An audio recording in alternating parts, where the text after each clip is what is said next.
My name is Eleanor Vance, I'm 68 years old. And my own son told me to either serve his wife like a maid or get out of the home I was paying for. Before I tell you how my smile wiped theirs off their faces forever, let me know where you're watching from in the comments. I've lived my whole life here in Oak Creek, Arizona. Worked for 40 years as a nurse at the Verde Valley Medical Center. After my dear husband, Frank, passed away from a sudden heart attack 5 years ago, my world shrank until it contained only one person. Our son, Ethan. I poured everything I had left, my love, my energy, and a significant portion of my savings and pension, into making sure he had the best start in life. When he married Chloe 2 years ago, I thought my family was growing. I was wrong. It was being invaded.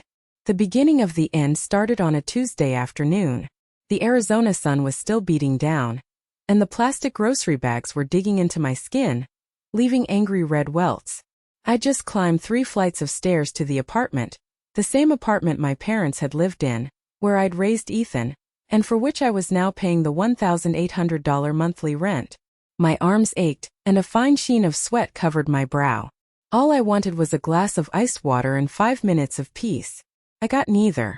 The moment I pushed the door open, the acrid smell of nail polish hit me like a physical blow. There she was, Chloe, lounging in Frank's old recliner, the one piece of furniture I had insisted on keeping.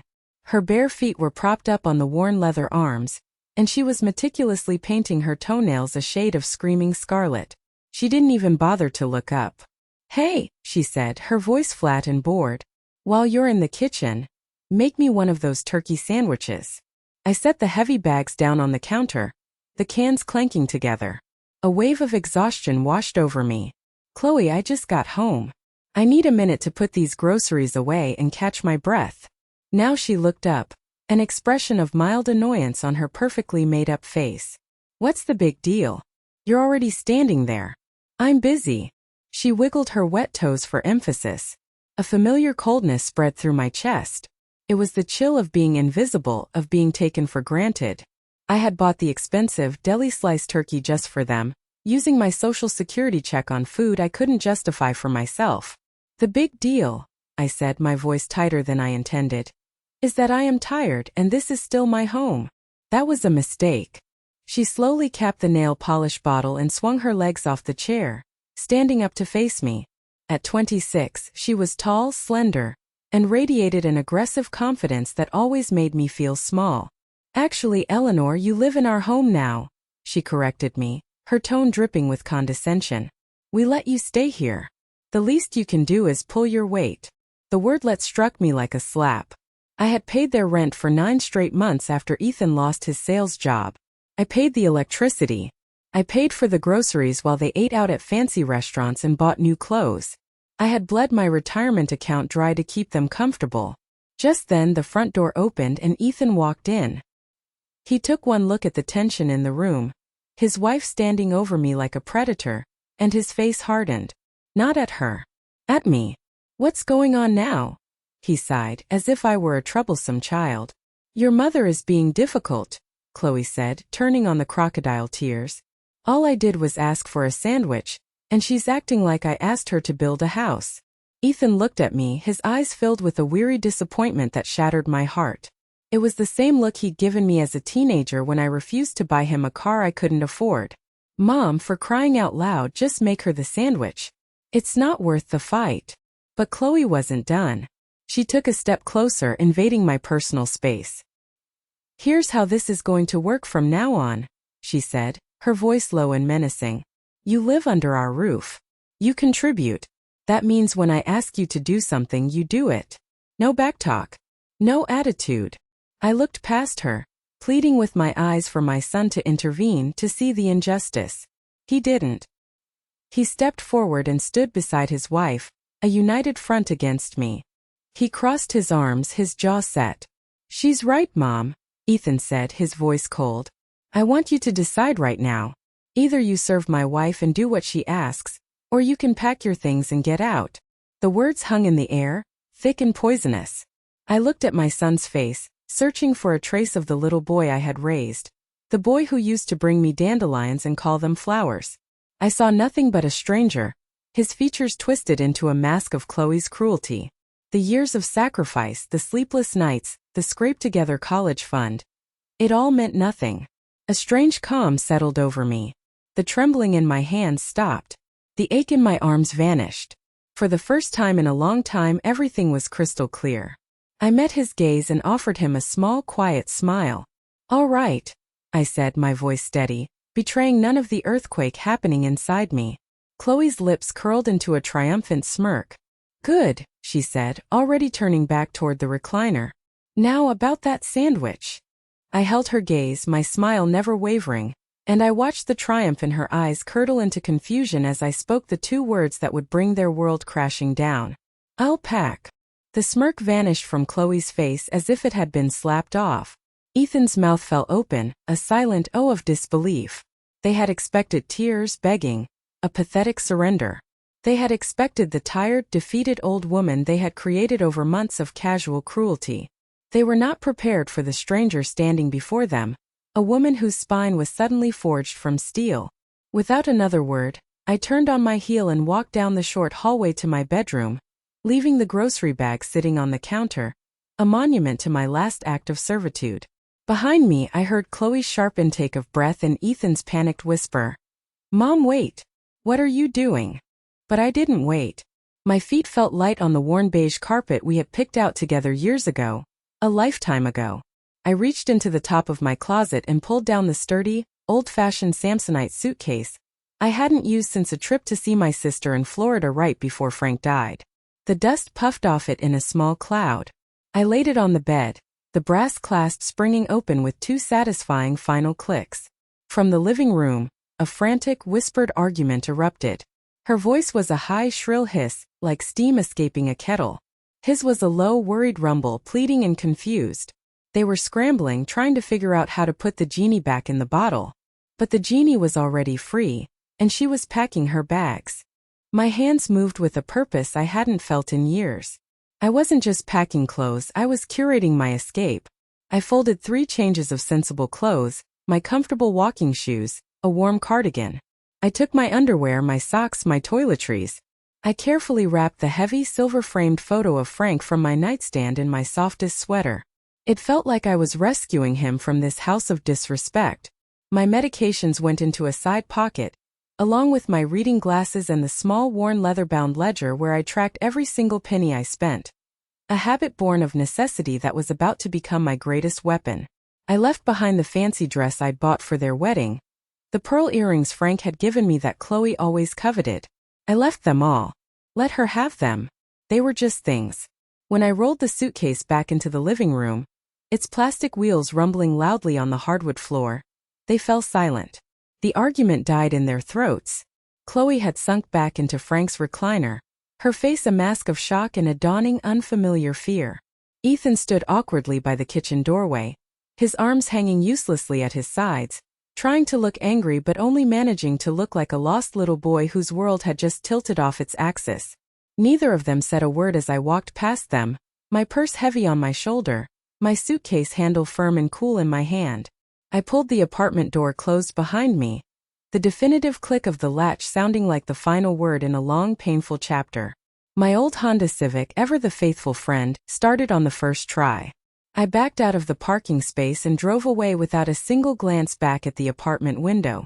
The 20-minute drive to the other side of Oak Creek felt like a journey to a new country. My destination was the Cypress Inn, a clean, respectable extended-stay motel I knew was favored by traveling nurses and retirees on long-term visits. It was anonymous, quiet, and secure. It was perfect. The room was small, impersonally beige, but it was immaculate. A bed with a firm mattress, a small desk and chair, a window overlooking a quiet, manicured courtyard with a single lonely-looking palm tree. I placed my suitcase on the luggage stand and sat down hard on the edge of the bed. The silence was absolute. It wasn't the silence of loneliness. It was the silence of peace. The silence of control. I didn't cry. I didn't rage. The time for that was over. I pulled out my tablet, my ledger, and a pen. My first move in this new war wasn't going to be emotional. It was going to be surgical. I logged into my online banking portal. The screen glowed in the dim room.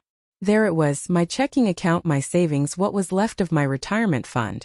Numbers representing a lifetime of 12-hour shifts, of packing lunches instead of buying them, of mending Frank's work shirts instead of replacing them.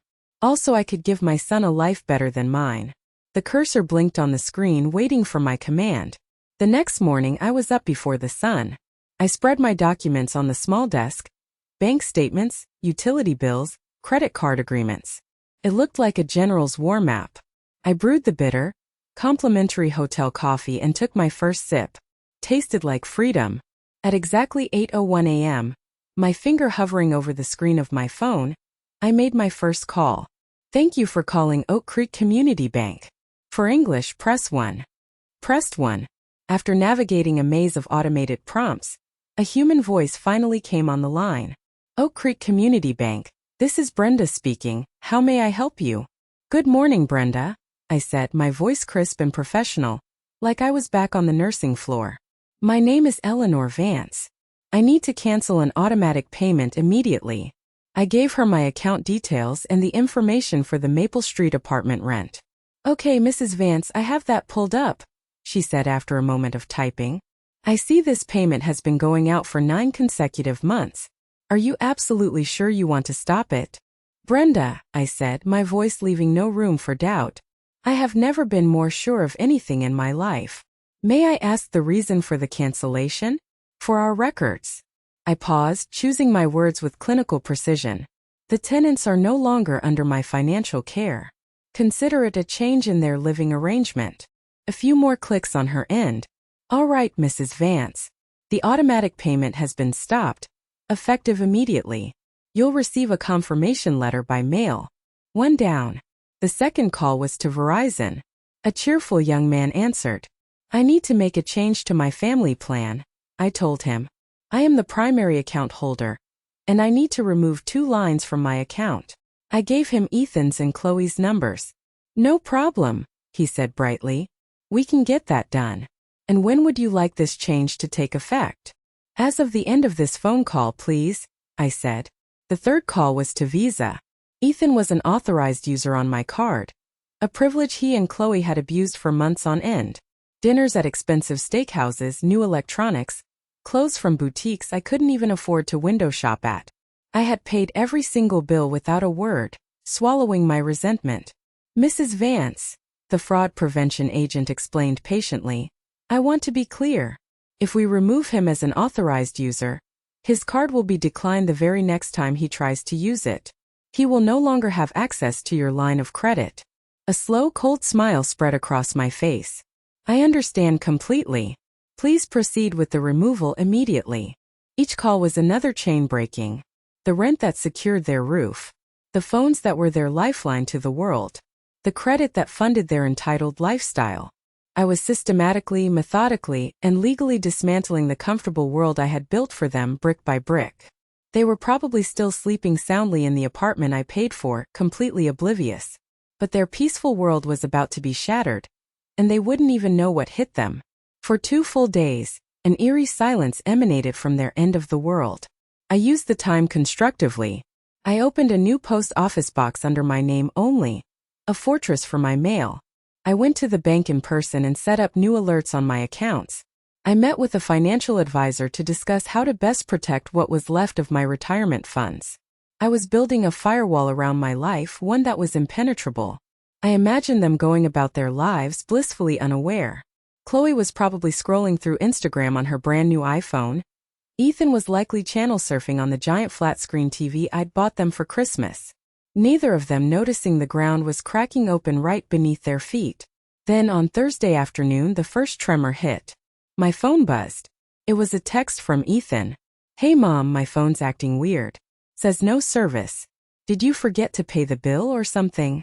The or something was so casually dismissive, it made my blood boil. I read the message, took a deep breath, and deleted it without replying. An hour later another text, this time from Chloe. It was even more direct. Eleanor, I can't make any calls and my data is off. Fix this. Not a question. A command. As if I were her personal IT support. I deleted that one too, a grim satisfaction settling in. The calls started that evening, just as I was settling in to watch the news. The first was from Ethan and I let it go to voicemail. The message he left was a masterpiece of entitled annoyance. Mom, it's me. Seriously, what's up with the phones? I can't even get online. Chloe's pissed. Call me back. Next, Chloe called from a blocked number, probably using a friend's phone. Her voicemail was pure venom. I don't know what kind of childish game you're playing, Eleanor, but you need to grow up and turn our phones back on. Now. I listened to each message, my expression unreadable, and then methodically deleted them. This was just the appetizer. The main course was yet to be served. The real storm broke on Saturday morning. My phone rang with Ethan's number. This time I decided to answer. I wanted to hear it in his voice. Mom, he shouted without even a hello. His voice was high-pitched with a panic he couldn't conceal. What the hell is going on? The landlord just called. Mr. Henderson. He said he got a notification that the automatic rent payment was canceled. He said if we don't have the full $1,800, plus a late fee by the end of the month, he's starting eviction proceedings. He's talking about lawyers and court dates. Is this some kind of sick joke? No, Ethan, I said, my voice a calm, still lake in the middle of his hurricane. It's not a joke. What do you mean it's not a joke? He yelled, his voice cracking. You can't just stop paying the rent. Where are we supposed to live? On the street. That sounds like a problem you and your wife will need to solve together. I said, my voice chillingly even. I am no longer funding your lives. You gave me an ultimatum, remember? You told me to get out, so I did. The rest of this is up to you. There was a moment of stunned, sputtering silence on the other end, followed by a string of curses that would have made a sailor blush, before he slammed the phone down so hard I thought my eardrum might break.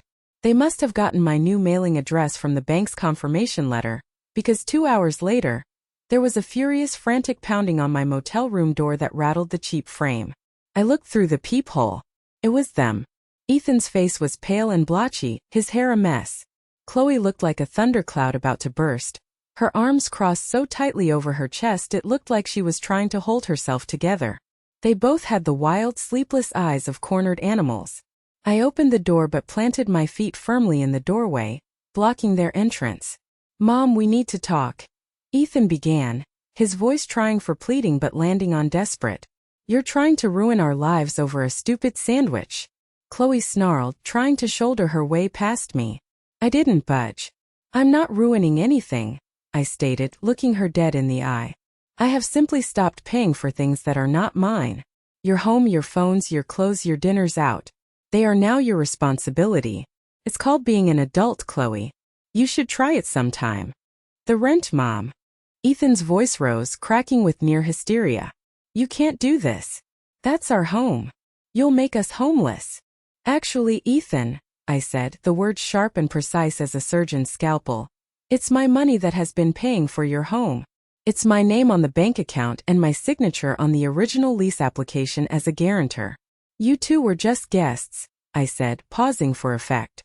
And your visiting hours have officially expired. Chloe's face turned a shade of mottled purple. You bitter, lonely old woman. After everything we've done for you, letting you stay with us. I cut her off with a short, sharp laugh that had no humor in it. Letting me stay? Chloe, I paid for every single thing in that apartment, right down to the artisanal cheese in your refrigerator that you so enjoy. You haven't let me do anything. You have been living off of me like a pair of leeches. Ethan flinched as if I'd physically struck him. He tried a different tactic, his voice softening into a wheedle. Mom, please. We can fix this. I know Chloe was out of line. We both were. But you can't just abandon us like this. No warning, no discussion. You gave me an ultimatum, Ethan. I reminded him, my voice like ice. Those were your exact words. Serve my wife or get out. I made my choice. This is the consequence. He stared at me, his eyes wide, the full reality of the situation finally dawning on him. I wasn't angry. I wasn't hurt. I was done. There was nothing left for him to manipulate. Chloe, realizing she had lost all control, grabbed Ethan by the arm and dragged him away, shouting threats over her shoulder about getting a lawyer and suing me for elder abuse and emotional distress. I watched them go, her arrogant stride now replaced by a worried, frantic energy. I closed the door, my heart steady as a rock. This was only their first taste of reality. But as I heard their car squeal out of the parking lot, kicking up gravel, I had a sinking feeling this was far from over. A cornered animal is the most dangerous kind. The ugly confrontation left me shaken, not from fear, but from the sheer breathtaking audacity of their entitlement. The idea that they would sue me for the privilege of no longer funding their lives was so absurd it was almost comical. I spent the rest of the day in a state of calm resolve. I went for a long walk, bought myself a nice dinner from a local restaurant, something I hadn't done in years, and ate it in the peaceful quiet of my room. I thought the worst of the direct conflict was over. I was so naive. I had cut off their money, but I had severely underestimated Chloe's capacity for malice. The next morning I called my best friend Barbara Jenkins. We'd known each other since our sons were in kindergarten together, bonded over skin knees and bake sale disasters. She was my rock, the one person I knew I could talk to without judgment. "Eleanor. Oh my goodness, I was just about to call you. Are you all right?" she asked, her voice tight with a worry that seemed to go beyond just hearing about a family spat. "I'm fine, Barb. Better than I've been in months, actually. Just had to clear my head." There was a pregnant pause on the other end. "Eleanor. Honey, I'm glad you called. Something very strange happened yesterday afternoon. Chloe called me. A cold, heavy knot formed in the pit of my stomach." "Chloe called you? Why on earth would she do that?" "Well," Barbara said, her voice dropping to a conspiratorial whisper, "she was crying. I mean full-on hysterical sobbing. Said she was so worried about you she didn't know what else to do. She told me you've been... Well, she said you haven't been yourself lately. That you've been getting confused, forgetting things, and becoming paranoid about money. She said you had some kind of episode, accused them of stealing from you, and then stormed out of the apartment for no reason." I sank down onto the edge of the motel bed, the phone feeling heavy and slick in my hand. I was floored. This wasn't just a defense. This was a vicious, premeditated strike. Chloe wasn't just covering her tracks. She was trying to pave over them, to paint me as a senile, unreliable old woman to anyone who would listen. She was trying to destroy my credibility, my reputation, my very sanity in the eyes of my oldest friend. "Barbara," I said, my voice trembling with a rage so cold it felt like ice in my veins. "That is a complete and utter lie. Every single word of it." "I know that, honey, I know," she said soothingly. "I've known you for 30 years. You're the most level-headed person I know." But she sounded so convincing, so genuinely distraught. She was talking about getting you a medical evaluation for your own good, to protect your assets. It scared the life out of me, Eleanor. It sounded like she was trying to build a case for something. The phrase hung in the air, build a case. A case for what? To prove I was incompetent? To petition a court for conservatorship? To take legal control of my finances, my property, my life? The thought was so terrifying it made me physically ill.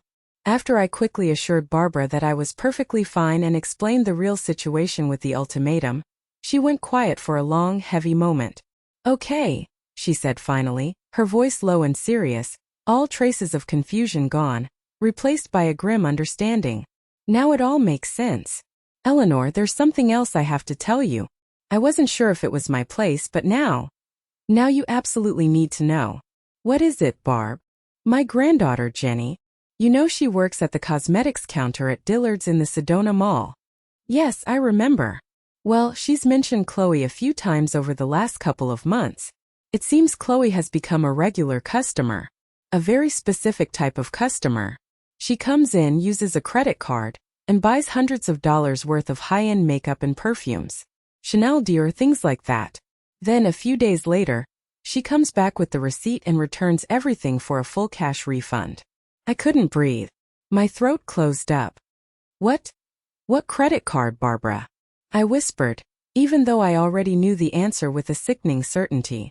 Jenny said she remembered it clearly because it was so unusual. The name on the card she was using was Eleanor Vance. Jenny thought it was sweet that you were treating your daughter-in-law to such nice things. But the cashback part, every single time, always seemed shady to her. She said Chloe always seemed nervous during the returns, always looking over her shoulder, stuffing the cash into her purse quickly before leaving. The room started to spin. All those months when I saw the high charges on my visa statement, I just assumed they were buying things they needed, or maybe a few luxuries. I never imagined. A deliberate, calculated scheme. She was using my good credit as her personal money laundering operation, converting my hard-earned retirement savings into her walking around money. Barbara, I managed to say, my voice a croak, do you have any idea how much we're talking about? Jenny got curious last week and asked her manager to look up the transaction history. Just from their store in the last 3 months alone, it was over $2,000. $2,000. The money I had earmarked for a new set of tires for my car. The money that was supposed to be a cushion for my rising property taxes. Stolen. Laundered through lipstick and designer perfume. My blood ran cold. Chloe wasn't just entitled, disrespectful, and manipulative. She was a common thief. A criminal. And her vicious, calculated attempt to paint me as mentally unstable suddenly made perfect, terrifying sense. She wasn't just trying to win an argument or cover her tracks. She was trying to discredit her only witness before I figured out the full extent of her crimes. The shock from Barbara's revelation was like a bucket of ice water to the face, snapping me out of my grief and into a state of cold, hard fury. The image of Chloe lounging in my husband's chair flashed in my mind, but this time it was different. I didn't see an entitled brat. I saw a calculating criminal. Her lies to Barbara weren't just cruel. They were a calculated part of her cover-up, a smokescreen to hide her thefts. I hung up the phone with Barbara, my mind racing. This was no longer a messy, heartbreaking family drama that could be sorted out with words. This had crossed a bright, clear line into criminal activity. My next steps had to be careful, deliberate, and official. There would be no more emotional confrontations. From now on, I would only speak through the language of the law. The next morning, I dressed not in my usual comfortable retirement clothes, but in a pressed blouse and slacks, the closest thing I had to a suit of armor. I walked into the Oak Creek Police Department with my head held high. The building smelled of stale coffee, industrial cleaner, and a faint hint of desperation. I sat across a cluttered metal desk from a man named Detective Miller, a tired-looking detective in his 50s with shrewd, intelligent eyes that seemed to have seen every kind of human ugliness. He listened patiently as I laid out the entire story, from the ultimatum to the financial cutoff and finally to the bombshell of the credit card fraud. I spoke calmly and factually, just as I had when giving reports to doctors for 40 years. I had come prepared. I slid a thick folder across his desk. These are my credit card statements for the last 6 months, Detective. I explained, my voice as steady as a surgeon's hand. I've highlighted every single purchase made at Dillard's, Macy's, and Sephora, stores I haven't set foot in for years. As you can see, the total comes to just under $3,000. He picked up the statements, his eyebrows raising slightly as he scanned the highlighted totals. He whistled softly under his breath. And you're saying your daughter-in-law, Chloe Vance, made these purchases and then returned them for cash? That's what I've been told by a reliable source who works at one of the stores and witnessed it repeatedly, I confirmed. And it would certainly explain where she got the money for the new designer purse she was carrying when she came to threaten me at my motel 2 days ago. Detective Miller leaned back in his squeaky office chair, tapping a pen against a chipped coffee mug. Financial crimes within a family can be tricky, Mrs. Vance, he said, his tone cautious. Often it comes down to a he said, she said situation. She could claim you gave her permission, that it was a gift. I understand that, Detective, I said, meeting his gaze directly and not flinching. But you should also know that Chloe has already started a campaign to discredit me. She has been calling my friends and telling them I'm mentally incompetent and paranoid. She is building a defense by trying to paint me as an unreliable narrator. This isn't just a misunderstanding about money. I believe this is a pattern of deliberate deception and theft. I decided to add the keyword that I hoped would give my claim more legal weight. I am deeply worried she is trying to fraudulently gain control of my assets, including what little is left of my late husband's life insurance policy, which was meant for my retirement and final expenses. That got his full attention. He stopped tapping the pen and sat up straighter. Okay, that changes the complexion of things. An attempt to establish you as incompetent could be construed as part of a larger scheme. Here's what we can do. I can issue a subpoena for the transaction records and, more importantly, the security footage from these stores. If the tapes show her making the purchases with your card, and then later returning those same items for cash, We have a very strong, very clear case for felony credit card fraud. A wave of profound relief washed over me, so strong I felt my shoulders relax for the first time in days. This wasn't just my word against hers anymore. There would be proof. Hard, undeniable visual proof. "Thank you, detective," I said, my voice thick with an emotion I couldn't quite name. It was a mixture of gratitude and sorrow. He gave me a small, tired smile. "Don't thank me yet. Just be prepared, Mrs. Vance. When people like this get backed into a corner, they don't get reasonable. They get desperate. And desperate people do dangerous things." I left the police station feeling like I had finally taken back a piece of my power. The legal system, slow and impersonal as it was now on my side. Before I tell you how Chloe reacted when she found out the police were involved, and believe me, it was something you won't forget, I want you to know that walking into that police station was one of the hardest things I've ever had to do. Filing a formal report against the woman my son chose, the woman who was, for all intents and purposes, my family. It felt like a profound betrayal. But I've learned that sometimes, the greatest act of love isn't protecting people from the consequences of their actions, but making sure they finally, inescapably, face them. I spent the rest of the afternoon feeling a fragile, tentative sense of hope. I thought that maybe, just maybe, the official threat of a police investigation would be the wake-up call they needed. Maybe they would finally realize how serious this was and stop their campaign of harassment. That evening, as I was getting ready for bed, my motel room phone rang. Not my cell, but the landline. An unknown number. I hesitated, then picked it up. "Hello." There was only silence on the other end, but I could hear faint breathing. Then a low, chilling voice that was unmistakably Chloe's, distorted and venomous. "You're going to regret this, you old hag. You have no idea what's coming." Click. The line went dead. The threat was no longer vague. It was a promise. I knew Chloe would retaliate. I just didn't expect her to stoop so low, to use a tactic so cruel and so evil. It was designed to destroy me completely. The menacing phone call left me with a sense of dread that settled deep in my bones like a winter chill. It was one thing to be insulted to my face. It was another to be threatened anonymously in the dark of night. I immediately reported it to Detective Miller, who logged it as another piece of evidence in a rapidly thickening file. He warned me again to be careful. But I knew Chloe wouldn't be satisfied with just a vague threat. Her next move, I sensed, would be more insidious, more damaging. It was designed to hit me where I was most vulnerable, to attack not just my finances or my home, but my very identity, my legal rights, and my autonomy as a human being. 2 days later, the attack came. It wasn't a loud confrontation or another angry phone call. It was a quiet, unassuming knock on my motel room door late in the morning. When I opened it, a pleasant-looking woman in her 40s, dressed in professional business attire, stood there holding a clipboard and a friendly, practiced smile. "Mrs. Eleanor Vance?" she asked politely. "Yes, I am," I said, a flicker of apprehension starting in my chest. "My name is Susan Carter. I'm a caseworker with the Arizona Adult Protective Services." My heart stopped. It felt as if the floor had dropped out from under me and I was falling. Adult Protective Services. APS. The 3 letters that are a waking nightmare for any senior citizen living alone. It's the agency that can, with a judge's order, take control of your life. "May I come in?" she asked gently, her eyes full of professional sympathy. I was too stunned to refuse. I numbly stepped aside and let her in. She sat at the small desk while I perched on the edge of the bed, my hands clasped so tightly in my lap that my knuckles were white. I was trying to stop them from shaking. "Mrs. Vance," she began, her tone calibrated to be calming but firm. "We received an anonymous report expressing some concerns for your welfare. The reporter stated that they are close to the family and are worried.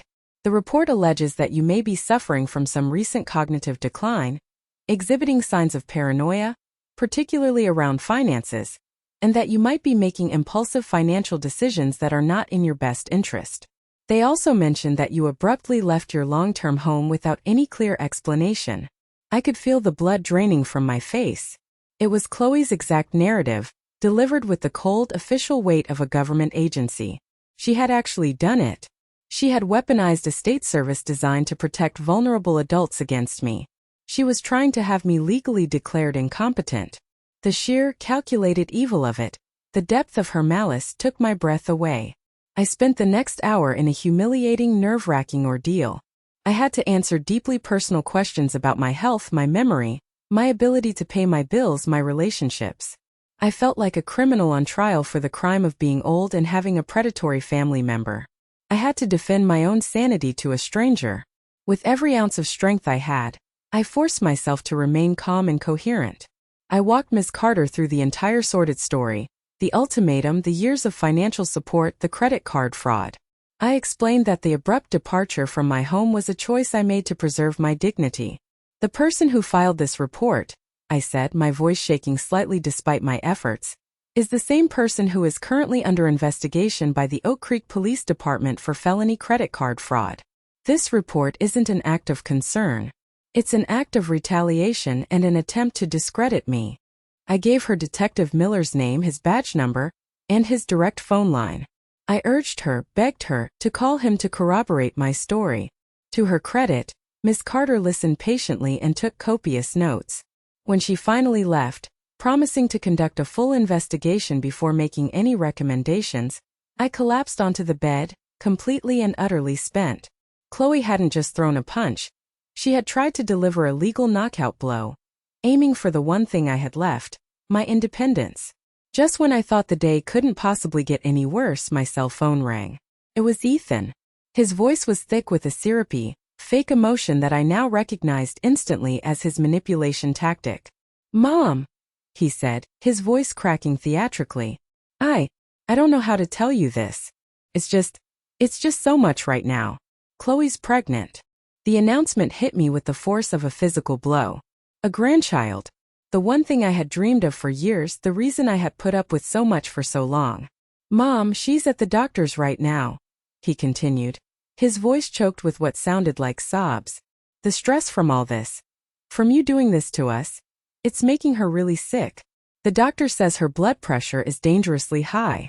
He says if she doesn't calm down, if this stress doesn't stop, she could lose the baby." There it was. The ultimate emotional blackmail. My own grandchild, or the idea of one, being used as a pawn in their twisted, desperate game. A familiar, agonizing ache started in my chest. That old, ingrained maternal instinct to protect, to fix, to give in. For one heartbreaking, vulnerable second, I almost believed him. I almost considered calling Detective Miller and telling him it was all a big misunderstanding. But 40 years as a nurse had taught me to stay calm in a crisis and, more importantly, to ask for specifics. "Oh, Ethan," I said, my voice full of a mother's practiced concern. "That's terrible news. Of course we can't have that. A baby is a blessing. Which doctor is she seeing? What's the name of the clinic? I'll call them right now and give them my credit card to pay for any and all medical expenses. Whatever she needs." Silence. The sobbing on his end stopped abruptly. You don't need to do that, Mom," he stammered, caught off guard. "Of course I do," I insisted, my voice hardening slightly.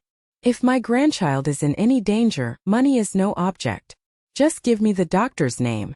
Is it Dr. Adams? Or is she at the Oak Creek Women's Clinic?" "Mom, you can't just call her doctor. That's a violation of her privacy," he sputtered, his voice suddenly sharp and defensive. And just like that, with that one defensive outburst, I knew with absolute certainty it was a lie. A desperate, disgusting, unforgivable lie. "You're right, Ethan," I said, my voice turning to ice. "I'll tell you what. You have Dr. Taylor from the clinic, or whichever doctor it is, call me directly to authorize payment for her high-risk pregnancy care. I'm sure she'll understand the need for financial arrangements. I will be waiting by the phone for her call." Click. He hung up. She had tried to have me declared legally incompetent. She had used an unborn child, a child who likely didn't even exist, as a weapon against me. She had crossed every single line of human decency. Now it was my turn to cross a line she never ever thought I would. It was time to stop defending and start attacking. The lie about the pregnancy was the final unforgivable sin. It wasn't just about money or respect anymore. This had become a war for my very sanity and character, and I was done playing defense on my own territory. Chloe thought she could hide in the shadows, spreading her poison through anonymous calls to government agencies and tearful, manipulative phone calls. It was time to drag her, kicking and screaming, into the light of public opinion. I knew her routine intimately. Every Tuesday and Thursday morning, she held court with a group of other young, bored wives at the Daily Grind, an upscale coffee shop with a large sunny outdoor patio right on the main street of Oak Creek. It was the town's prime spot for seeing and being seen, a stage for local gossip and drama. It was the perfect venue for what I had planned. That Thursday I got there first. I didn't dress like a victim. I wore my favorite crisp blue linen blouse, a string of simple pearls, and I even put on a little lipstick. I looked like a respectable, retired woman enjoying her morning. I bought a simple black coffee and took a small strategic table inside, near the large picture window, where I could see the entire patio clearly without being immediately noticed. Sure enough, at 10 o'clock sharp, Chloe arrived with two other women. They settled at a prominent table in the center of the patio, and soon the performance began. Chloe was holding court, dabbing at her eyes with a napkin, her expression a perfect mask of tragic sorrow. I could almost hear her lines from where I was sitting, the tale of her unstable and cruel mother-in-law who was threatening her imaginary high-risk pregnancy. I waited. I let her get comfortable in her web of lies.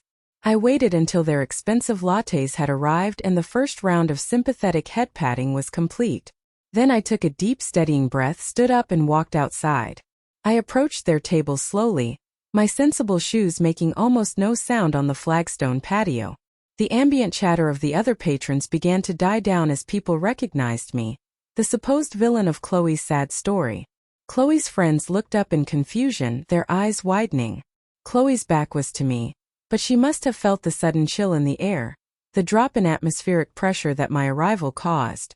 She turned, a confused look on her face, and when she saw me standing there, her expression went from performative sorrow to pure, undiluted shock. Her mouth fell slightly open.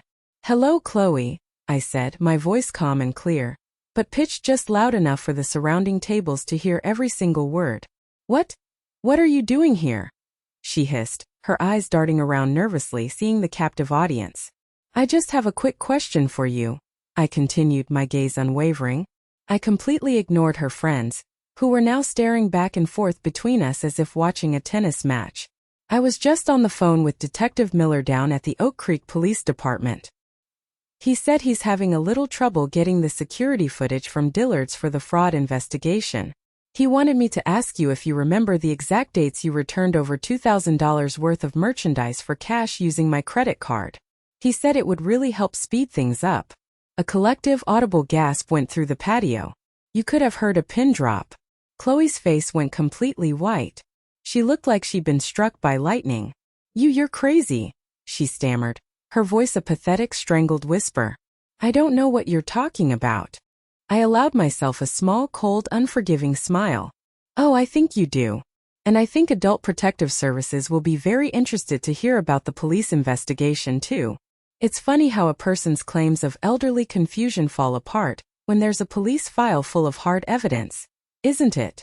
Her friends were now slowly, almost imperceptibly, pushing their chairs back, trying to physically distance themselves from the toxic fallout. The color was flooding back into Chloe's face now, a blotchy, furious red that clashed with her expensive highlights. She shot to her feet, knocking her chair over with a loud clatter that made everyone jump. "You will not get away with this, you old witch," she seethed, pointing a shaking, crimson-nailed finger at me. "That's my line," I said quietly, holding her gaze for one last second before turning my back on her. I walked away, leaving her standing there, exposed, sputtering, and utterly humiliated in front of her entire social circle. I could feel dozens of pairs of eyes on my back, but for the first time, they were eyes of understanding, not of judgment or pity. The public confrontation was a huge risk, but it paid off spectacularly. That afternoon, I went to the county courthouse. With a written statement detailing Chloe's escalating harassment, the threatening phone call, the false APS report, and the public scene she had just caused, the process was surprisingly swift. The clerk, a woman whose cousin I had nursed through pneumonia years ago, was incredibly helpful. By the end of the day, I held a temporary restraining order in my hand. It was a simple piece of paper, but it was also a shield, a legal wall. It legally prohibited Chloe from coming within 500 feet of me, my residence, or contacting me in any way, shape, or form. She could no longer call me, approach me, or harass me directly. But I knew a woman like Chloe, a cornered narcissist, wouldn't just give up. That just meant she would have to get more creative, and I had to be ready for anything. The story of the showdown at the Daily Grind spread through Oak Creek's small-town grapevine with the speed and intensity of a wildfire. My phone, which had been silent for days except for harassing calls from blocked numbers, began to ring, but this time the voices on the other end were filled with support. Carol from my old church group called to say she was praying for me. My former hairdresser called to say she never did trust that girl. The narrative that Chloe had worked so hard to control, the one where she was the long-suffering victim of a crazy old woman, had been utterly and publicly shattered in a single 5-minute exchange. She was no longer the worried daughter-in-law. She was now, officially, the town villain. But the most significant and most unexpected call came from a number I didn't recognize. The voice on the other end was gruff and gravelly, a voice I hadn't heard in years. "Is this Eleanor Vance?" it asked, more of a demand than a question. "Yes, it is," I said cautiously. "This is George Henderson. I live in 2B. Your old neighbor." Mr. Henderson. My heart skipped a beat. A retired Marine, a widower who kept to himself and was legendary in the building for his temper, and for yelling at anyone who let their dog sniff his patch of meticulously kept lawn. In the 20 years we had lived as next-door neighbors, we had barely exchanged more than a polite nod in the hallway. I couldn't imagine why he would be calling me now. "Mr. Henderson, it's nice to hear from you," I said, genuinely confused. "Cut the niceties, Eleanor," he grumbled in his typical fashion. "I'm not calling to socialize. I'm calling about that little grifter your son married. The blonde one." I was taken aback by his directness. "I'm sorry. That Chloe," he clarified, his voice laced with contempt. "I heard what she's been pulling. My sister-in-law was at the coffee shop. The whole town's heard. I wanted you to know I've seen things. Things you should know about." "What kind of things, Mr. Henderson?" I asked, my heart starting to beat a little faster. "I installed a new high-definition security camera system a few months back. One of those ring things. Pointed right at my front door, but it gets a perfect, clear shot of the mailboxes," he explained, a note of pride in his voice. "On at least 3 separate occasions over the last 2 months, I've got crystal clear, time-stamped footage of that girl using a key to open your mailbox and take out your mail. It always happened around the 10th of the month, right around the time the credit card bills and bank statements usually arrive. I thought it was odd, but I figured she was just helping you out, being a good daughter-in-law. Now I know better. She wasn't helping you, Eleanor. She was robbing you. She was stealing your mail." I had to sit down on the edge of the motel bed. The room felt suddenly cold. Stealing mail. A federal offense. This was more than just credit card fraud. This was a whole new level of methodical, premeditated criminal behavior. She must have been intercepting my statements to hide her fraudulent purchases, to keep the scheme going for as long as possible. The sheer nerve of it was astounding. "Mr. Henderson," I said, my voice barely a whisper. Are you willing to give that footage to the police? Already downloaded the files and burned them to a DVD for you," he said gruffly. "The little witch deserves whatever's coming to her. In the Marines we had a name for people who steal from their own. We didn't tolerate it. Nobody messes with one of our own on my watch." I was overwhelmed with a wave of gratitude so strong it brought tears to my eyes. This quiet, grumpy, solitary man I had lived next to for 2 decades, a man I barely knew, had just handed me the silver bullet, the piece of evidence that could seal Chloe's fate. The alliances kept coming. The next day I got a call from Jim, the owner of Jumpstart Java, the coffee shop where Ethan had worked. "Eleanor, I am so sorry about all this," he said, his voice full of genuine regret and embarrassment. "I wanted to let you know, Ethan hasn't shown up for his shift in 3 days. No call, no show. But that's not the main reason I'm calling. Over the last few weeks, a few of my regular customers, good people, have come to me privately. They're telling me Chloe has been coming in here when Ethan isn't working and trying to borrow money from them.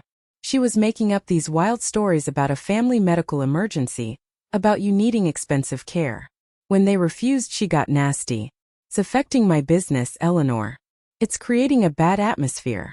The web of her deceit was bigger and more tangled than I could have ever imagined. She wasn't just stealing from me. She was trying to con our entire community, using my good name and a fabricated health crisis as her bait. The inheritance from Frank, which I had so carefully managed and protected, was her primary target, but it seemed no source of cash was too small or too risky for her to pursue. Chloe had made a critical, arrogant mistake. She had underestimated not just me, but the deep interconnected roots I had in our small town.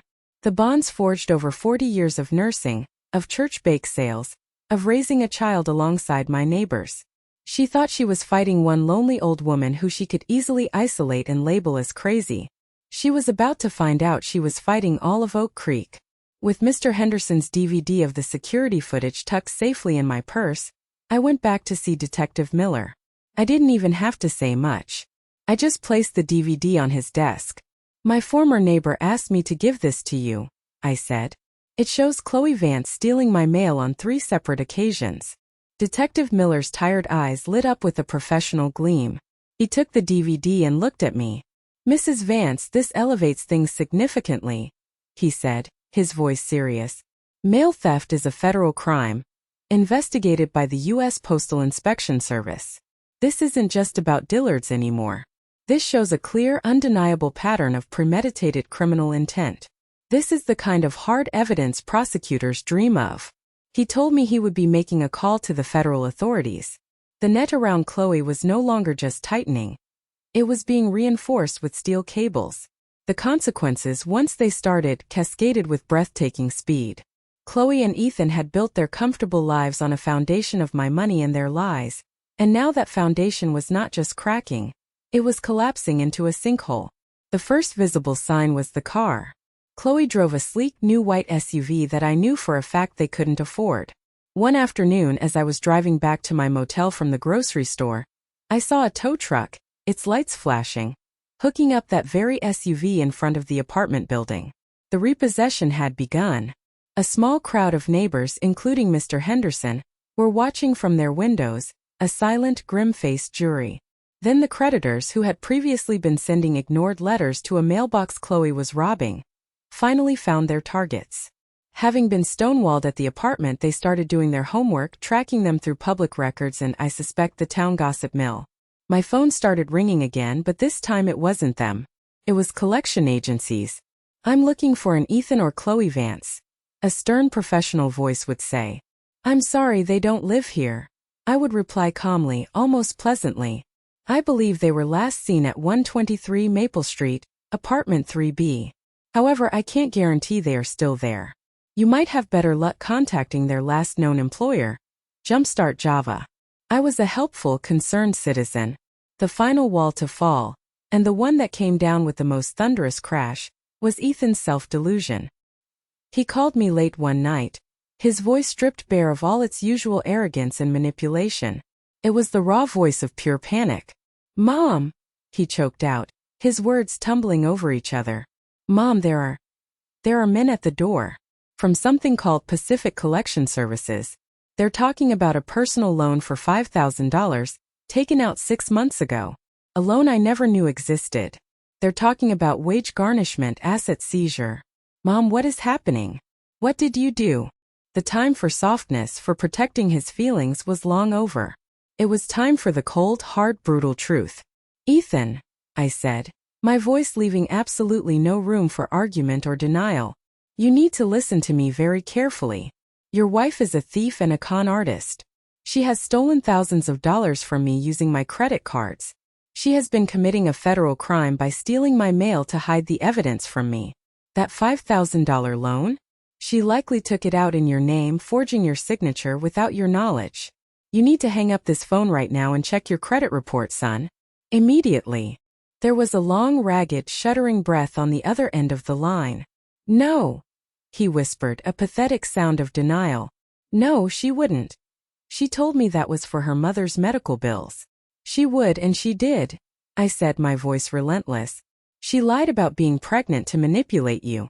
She filed a false report against me with Adult Protective Services to try and have me declared legally incompetent so she could get control of my inheritance. She is not the woman you think she is. She is a criminal." Just then I heard a loud crash in the background of the call, the sound of glass shattering, followed by Chloe's voice, screaming hysterically. "Get them away from me! Get out of my house!" "What was that?" I asked, my own heart starting to pound. It's a sheriff's deputy," Ethan stammered, his voice filled with utter confusion. He's here. He's here to serve Chloe with some kind of legal papers. The restraining order." It had finally been delivered in person. "Mom," Ethan whispered, his voice breaking completely as Chloe's shrieks escalated in the background. She's throwing things. She just smashed a lamp. She's screaming that it's all your fault, that you're a monster." Listening to my son's world implode in real time, a part of my mother's heart ached for him. It was a terrible, brutal awakening. But I knew, as surely as a nurse knows that a festering wound must be lanced and cleaned before it can ever hope to heal, that this pain was necessary. He had to see the infection for what it was before he could finally cut it out. He was at last seeing the real Chloe, the violent, unstable monster behind the pretty, manipulative mask she wore. The only question left was, would he let himself be dragged down with her sinking, toxic ship, or would he finally find the courage to swim for shore? After the chaos of that night, the creditors at the door, the restraining order being served, the violent tantrum, I gave Ethan 2 full days of complete and utter silence. 2 days to sit in the wreckage of his life, surrounded by smashed lamps and shattered illusions. 2 days to confront the undeniable truth of the woman he had married and the man he had become. I knew he was at a crossroads, a fundamental turning point that would define the rest of his existence. He could follow her down a desperate path of lies and fugitive desperation, or he could turn around and begin the long, arduous task of cleaning up the mess he had so willingly helped create. On the 3rd day I called him. My voice was gentle but firm. "Ethan, meet me at Betty's Diner on the corner of 5th and Main in 1 hour. Come alone." I can't leave Chloe right now, Mom," he said, his voice weak and exhausted. She's a wreck. She hasn't stopped crying." "This is not a negotiation, Ethan," I replied, my voice cool and resolute. "This is your last chance to have a conversation with me about your future. A future that doesn't involve running from the law. You can either be there or we have nothing more to say to each other. Ever." I hung up before he could argue further. He showed up. He looked like a ghost. He had lost weight. His eyes were red-rimmed and hollow, and he had the hunted look of a man who hadn't slept in days. He slid into the red vinyl booth across from me, and stared down at the swirling patterns on the Formica tabletop, as if they held the answers to the universe. "She wants to leave town," he mumbled, his voice hoarse. "Tonight. She's been packing the car. She says we can just go. Drive to Oregon or somewhere. Start over where nobody knows us. She says it's our only chance." I let the pathetic desperation of his words hang in the air for a moment. I took a slow sip of my water. "Is that what you want, Ethan?" I asked quietly. "A life on the run? A life of cheap motels and looking over your shoulder every time you see a police car? Because that is the future she is offering you.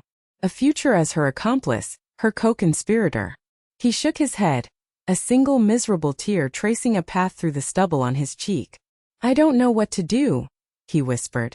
"I do," I said, leaning forward, my gaze pinning him in place. "I am going to offer you one chance. Not to fix this, some things are broken beyond repair, but to save yourself. To salvage what little is left of your character and your name in this town." He looked up, a tiny, desperate flicker of hope in his tired eyes. "What is it?" "On Sunday morning you are going to walk into St. Paul's Church, the church where you were baptized. You are going to stand up in front of the congregation, in front of everyone we have ever known, everyone who has watched you grow up, and you are going to tell the truth. All of it." His face paled, becoming even more ashen. What do you mean, all of it?"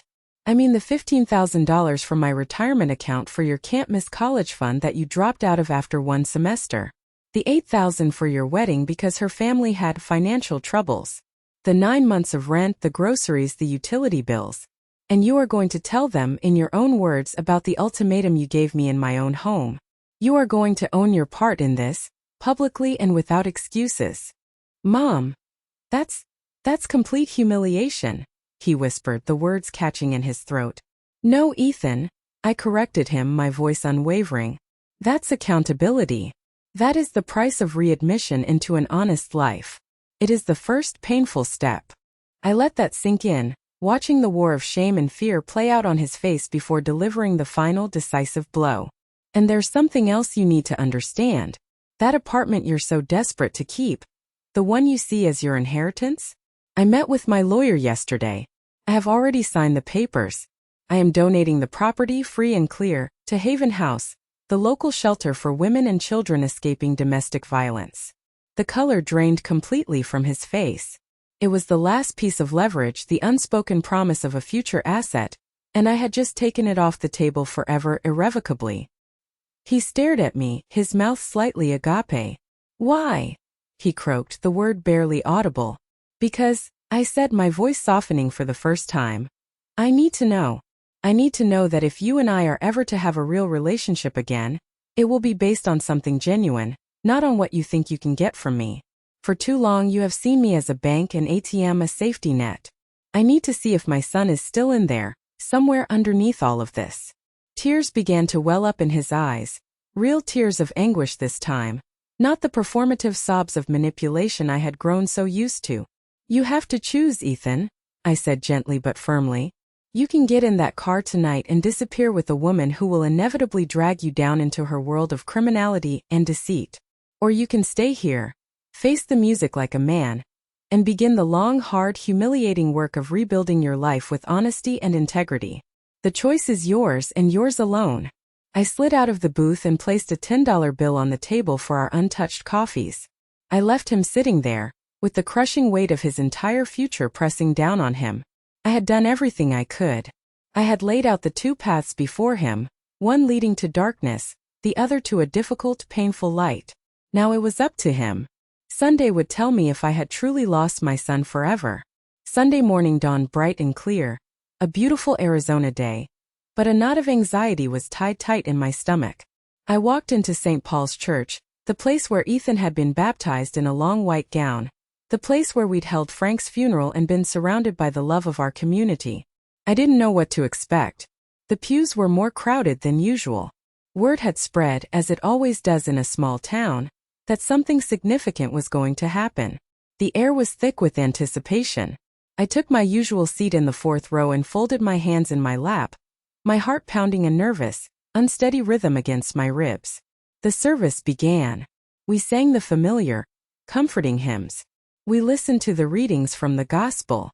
But I couldn't focus. I kept scanning the back of the church, searching for a sign of him. There was none. As the service progressed, my hope began to wither and die. He made his choice, I thought, a profound and bottomless sadness washing over me. He chose her. He's gone. Then the time came for congregation sharing. Pastor Johnson invited anyone with a joy or a concern to come forward. For a long moment, there was only the sound of rustling hymnals and a baby fussing in the back. I felt my eyes begin to burn with unshed tears. It was over. Then from the very last pew a figure stood up. It was Ethan. A collective soft gasp went through the church. He looked smaller than I'd ever seen him, terribly vulnerable as he walked down the long center aisle. Every eye in the room was on him. He stepped up to the podium, his hands gripping the wooden edges so tightly his knuckles were bone white. He took a deep, shaky breath that was audible through the microphone and looked out at the sea of faces. Faces of his neighbors, his former teachers, his childhood friends' parents. "My name is Ethan Vance," he began, his voice cracking on the first words but then steadying, carrying through the silent sanctuary. "And I need to tell you all the truth about my mother, and about me." He didn't hold back. He didn't make a single excuse. He spoke of the sacrifices I had made, starting with the college fund I'd pulled from my own retirement account after his father's death. He told them about the wedding, how her family's financial issues had suddenly and completely become my problem to solve. He laid the numbers out, raw and bare. The thousands for the wedding, the $16,000 in rent and utilities over 9 months. A low murmur of shock and disbelief went through the congregation. These weren't rumors from the coffee shop anymore. These were cold, hard facts, confessed by the very man who had benefited from them. "She gave us her home," he continued, his voice thick with an emotion so raw it was painful to hear. "The home her parents left her, the home where she raised me with my father. and in return for her endless, unconditional generosity, we treated her like a servant. We repaid her love with contempt and disrespect. His eyes glistening with tears found mine across the pews. And then, I stood by and did nothing while my wife gave her an ultimatum.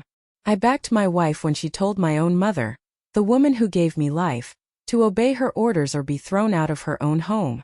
In the most important moment, I chose my wife's selfish, cruel demands over my mother's dignity and her heart. Tears were streaming down his face now, unchecked and unashamed. I am standing here today because my mother, after everything we did to her, offered me one last chance to choose truth over pride. I was wrong. What we did was cruel and unforgivable. My mother deserved nothing but our gratitude and our respect, and we failed her in every single possible way. He looked directly at me then, his voice dropping to a broken, pleading whisper that seemed to be for me alone. Mom, I know that saying I'm sorry isn't enough. It will never be enough. But I hope, God, I hope it's a start. He stepped away from the podium and walked back to his seat, his head bowed, his shoulders shaking with silent sobs. The silence in the church was profound, broken only by the sound of quiet weeping from several pews. Pastor Johnson stepped forward, his own eyes glistening with tears. The Bible teaches us that confession is the beginning of healing, he said gently, his voice full of compassion. Ethan has shown us all what true courage looks like today. After the service, I was surrounded by a sea of supportive faces, people patting my arm, hugging me. But the only person I wanted to talk to was waiting for me by the heavy oak church doors. The letter to the editor for the Tribune runs on Wednesday, Ethan said quietly, his eyes still red. The Facebook post is already up. He took a ragged breath. She's gone, Mom. Chloe. She packed her car and left while I was at work on Friday. No note, no call. Just gone. I wasn't surprised. It was a coward's exit, the only kind she was capable of. I'm sorry your marriage ended this way, Ethan. He shook his head, a look of grim, painful clarity on his face. I'm not. I filed for divorce this morning, and I found out she'd been skimming money from the nightly deposit bags at my old job. The police have issued a warrant for her arrest. For the fraud, the mail theft. For everything. Justice, it turned out, had finally and completely arrived. 6 months later, I sat on the covered porch of my new home. A small, charming cottage nestled by the serene shore of Lake Montezuma. The morning sun danced on the water, turning it into a sheet of diamonds, and the only sounds were the gentle lapping of the waves against the shore, and the cry of a distant hawk circling high above. The chaos and ugliness of the past year felt like a story that had happened to someone else, a lifetime away. The apartment on Maple Street, once the stage for my heartbreak, was no longer a place of painful memories. It was now officially Eleanor's house, a transitional home run by Haven House. It had been subdivided into 3 small, safe apartments, and it was now buzzing with the sounds of women and children taking their first brave steps toward rebuilding their lives. I had signed over the deed, no strings attached, asking only that they keep the name. In doing so, I had turned a symbol of my pain into a beacon of hope for others. It was without a doubt the best investment I had ever made. My own life had found a new, peaceful, and deeply satisfying rhythm. I spent my days tending to my small but vibrant garden, reading novels I'd meant to get to for years, and taking long meditative walks by the lake. The significant hole in my retirement account was a reality I had to live with, but the peace of mind I had gained in exchange was priceless. I was no longer a human ATM funding a black hole of entitlement. I was investing in my own well-being, my own joy. As for Chloe, she had become a ghost, a cautionary tale whispered at coffee shops around town. A fugitive. Detective Miller had told me she'd been tracked to a cheap motel on the outskirts of Las Vegas a few months back, but had vanished again before they could apprehend her, leaving behind an unpaid bill and a room full of stolen merchandise. She was out there somewhere, living a life on the run, a prisoner of her own insatiable greed and deceit. I found that I felt nothing for her anymore. Not anger, not hatred, not even pity. Just a vast, empty indifference. She had ceased to exist for me. The relationship with my son was a slow, deliberate work in progress. Ethan was a profoundly changed man. He was working 2 jobs, a full-time position at a local hardware store and waiting tables 3 nights a week, to slowly, painstakingly pay down the mountain of debt that Chloe had accrued in his name. He had insisted on it. He had also started seeing a therapist, and for the first time in his life, he was being forced to look at his own weaknesses, his own desperate need for approval that had made him so susceptible to Chloe's manipulations. We started with coffee, once a week on Saturday mornings at Betty's Diner. Our conversations were tentative at first, filled with long, awkward silences. He never asked for anything. Not for money, not for help, not even for forgiveness. He just talked. He told me about his therapy sessions, about the painful things he was learning about setting boundaries and what a healthy, respectful relationship actually looked like. He spoke about his father and, for the first time, admitted how he always felt he could never live up to the quiet, decent man Frank had been, and how that insecurity had driven him to make terrible choices. Slowly, painstakingly, like tending to a fragile seedling, we were building something new. It wasn't a relationship of maternal obligation or childish dependency, but one based on a fragile, emerging respect between two adults. He was earning back my trust, not with grand gestures or tearful apologies, but with the quiet, mundane consistency of showing up, being honest, and doing the hard, unglamorous work of changing himself from the inside out. Last week he had come over and helped me build a new raised garden bed in my backyard.